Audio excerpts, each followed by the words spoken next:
So what is up, guys? Nick here, helping you to master your technology. iPhone SE 1 year later. We're talking about the 2020 edition. This one was announced 1 year ago tomorrow. So in just one day, this thing will be announced 1 year ago. So it's going that fast. But $399 for the iPhone SE, the classic iPhone 8 look. In this episode, I'm going to share with you my 1 year later experience and help you decide by the end of this video, was it worth it? Is it still worth it? That's the aim of this one. So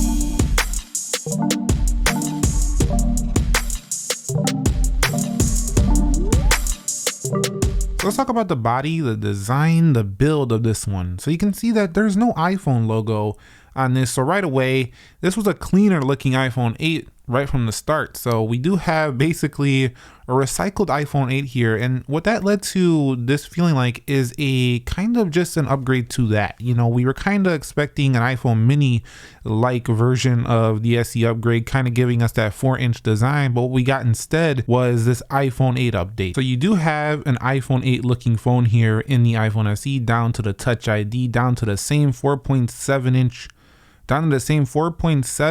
display on here. So definitely the design over a year, you know, it's clean, it's minimal, but it feels like classic old iPhone. So there's nothing too special about it. It doesn't feel like anything over the top. But one thing it does do very well is it seems more premium than a lot of phones in this price range. Now, there are some Android manufacturers that are catching up here, but you know, for this price range, a lot of phones are going to give you plastic builds, plastic bodies. They're just going to feel cheap.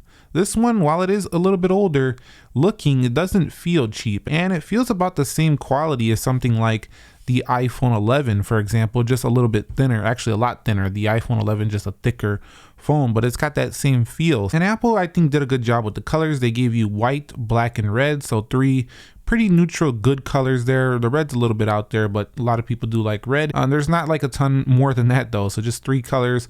But I would say this white looks pretty simple and clean as well. And one thing that was really exceptional about this phone is the weight. It's a very lightweight phone, so it doesn't weigh much at all. If you like lighter phones, you're gonna like this one. So 1 year later, in terms of the display, well, it just feels like a 4 years later in terms of the display, because it's using basically the iPhone 8 display. It's the same 16:9, the same Retina.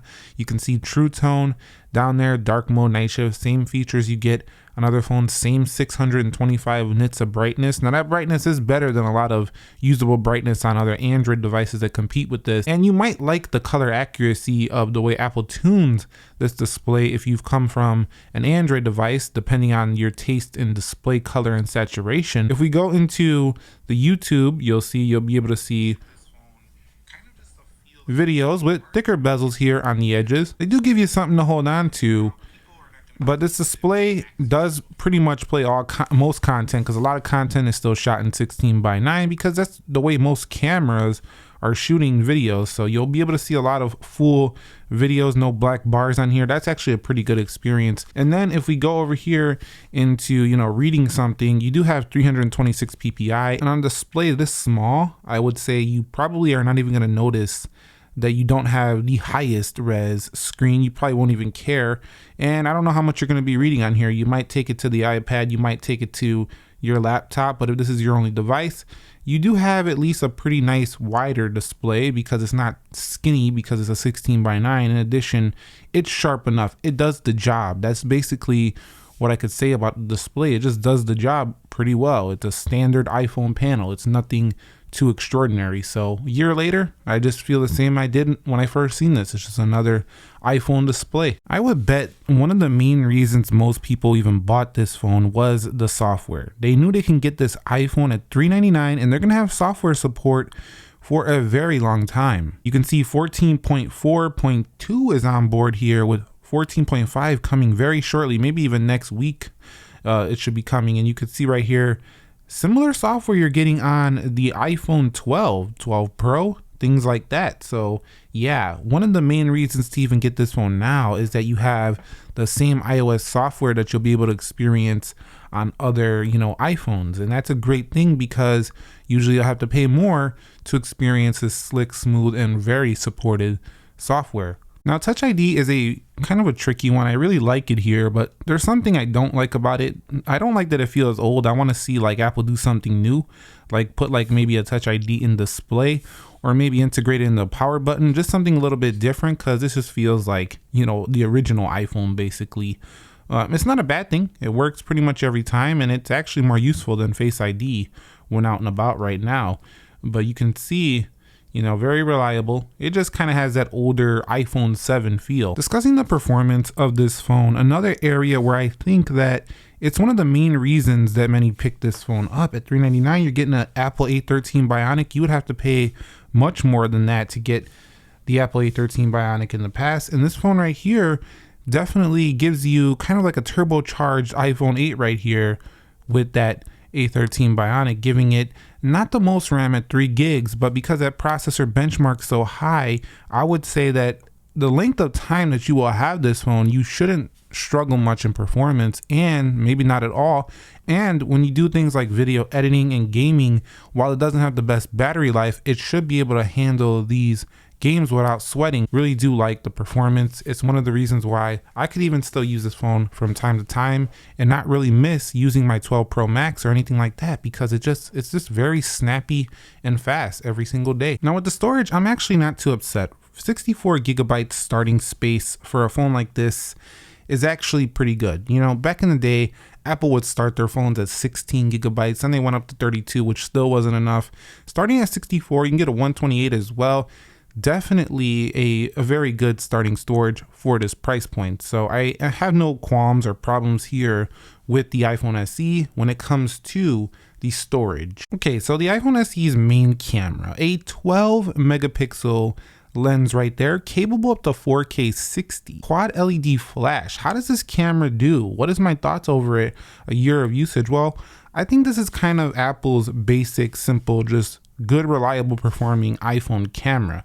Great video quality. You do need good lighting because this doesn't have a dedicated night mode. You'll see it doesn't pop up, anything like that. Again, classic iPhone. Take the photo, it's going to turn out pretty good every time. Go to video, hit the video record button, it's going to come out really good basically every time. The camera reminds me a lot of the iPhone XR. Just a simple lens, you have pretty good results, and with the software algorithms and things like that, it does produce results that you wouldn't expect you're going to get out of this. Definitely beating out the iPhone 8. I would say it's actually pretty close to the main camera on the iPhone 11, but I would say I'm just pretty happy with that simple camera. However, this is not the phone to buy if you want to have fun. You want to go wide angle like with the iPhone 11 or 12, or even like some of those Android phones with 4 cameras. It's not going to be the funnest camera. It's just, you know, a basic simple shooter that just does the job very reliably. And on the front, Apple did make cuts on the front here. It can only do 1080-30 video, so don't expect to get this and get professional results where you're going to.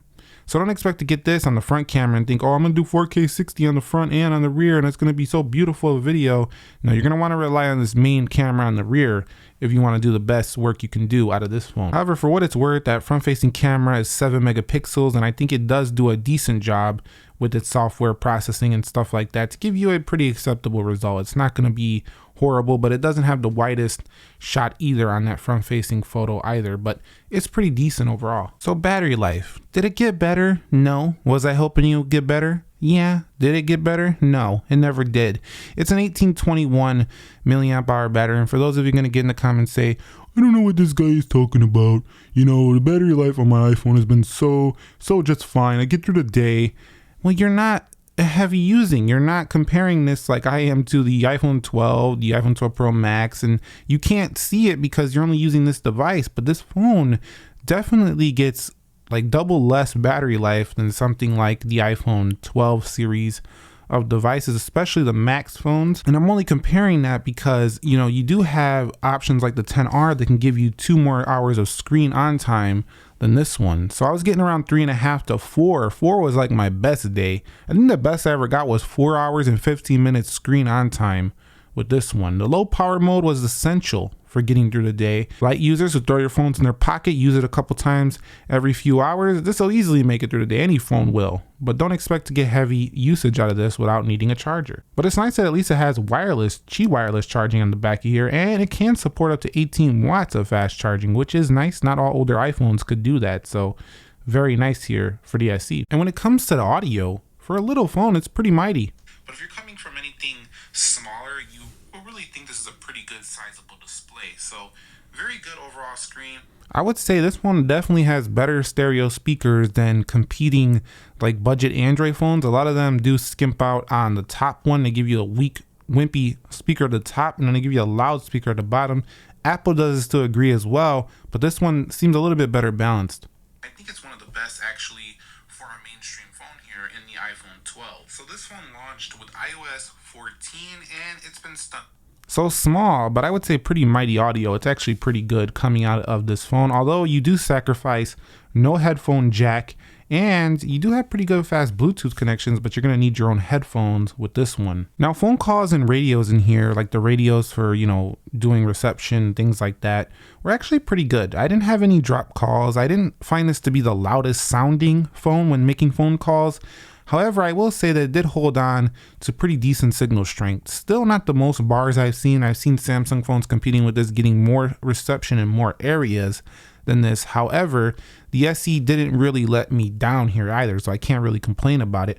4G LTE is the best you're going to do here. This is not 5G. Maybe the next SE will be 5G standard, but this one is definitely 4G. However, in a lot of areas, people are not even using 5G at this point, and if they do, it's pretty slow. It's just basically like 4G LTE plus. So definitely, I wouldn't say it's a horrible thing right now, but the next one needs to get 5G just because it's the future standard. And the resale value on this has actually been doing pretty good. I've only seen it drop like $50 or so secondhand, but over time, I don't think it's going to be that strong in the long haul unless it becomes one of those rare devices that everybody's trying to get their hands on, but not likely, as most people want bigger iPhones these days. Don't expect to get a ton of money back. You're not going to pay a ton to get this to begin with, so don't expect that out of this phone. But in conclusion, is this phone really worth buying anymore? Do I recommend it now? And there's a couple people who could still benefit from picking this up. A, the person doesn't care much about the latest iPhone design and just wants a new iPhone at a cheaper price. Yes, you could still get this and be fine. Person B would be someone on a budget and just wants iOS and their phone broke and they don't got the funds to cough up right now on a higher price iPhone. So this one is going to be the one to pick up right here. And C, some people just don't like where iPhone headed. They like the older classic iPhone look, and this one still exists in the lineup. I think this is going to change though on the next SE, so you better get your hands on this one if you want to preserve that classic iPhone look for as long as you can. Other than that, there's a lot of downsides that make this phone a hard recommendation for, a lot of people, and that is, if you like, modern devices, you love smartphones, you love technology, there's a lot of great phones that are cheaper than this and around the same price that are just better. Overall, they're fun to use. They have more modern, sleek look. And you could even get, for not much more, a more modern looking iPhone, like a XR or an iPhone 11 for $100 or $200 more. It's a niche phone. It's for specific people.